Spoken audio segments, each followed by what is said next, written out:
Give you some tips on making this cake even easier without needing to use the fondant or a pastry bag. If you're uncomfortable using a pastry bag, and if you're not interested in using the fondant, you can make the same cake with using, if you purchase some little candies like this and replace it with the piping that you do here.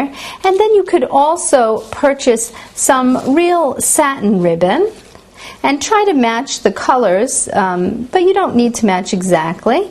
And you can do have the same effect by tying a big bow and draping the cloth ribbon around the cake.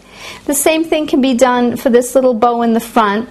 You could even add little silk flowers or anything else that you think is pretty. And then this cake would be a really simple cake for anyone to make.